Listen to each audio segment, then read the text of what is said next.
રજૂઆત તો ગઈકાલે મુખ્યમંત્રીને પણ કરી હતી, આજે હર્ષ સંઘવીને કરી હતી કે ભાઈ જે મા બાપો ગામડામાં રહેતા હોય, દીકરીઓને શહેરમાં ભણવા મોકલે છે, શહેરમાં અમદાવાદમાં આવતા હોય, સુરત આવતા હોય કે જ્યાં ત્યાં એને કોલેજમાં એડમિશન મળે ત્યાં મોકલતા હોય છે.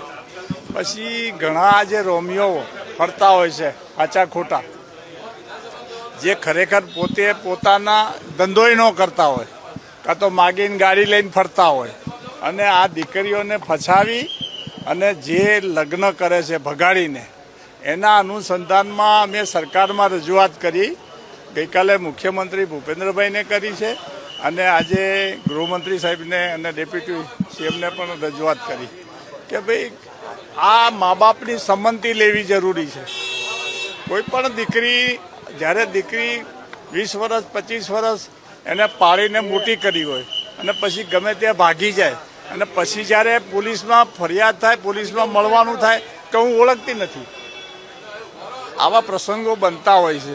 એટલે મેં રજૂઆત કરી કે ભાઈ કાયદો બનાવો અને મા બાપની સંમતિ લઈ અને ભલે એને દીકરીને જ્યાં લગ્ન કરવાના કરે, પણ મા બાપની સંમતિ હોય એ સંમતિ લઈને જ લગ્ન થાય એનું રજીસ્ટ્રેશન કરવું.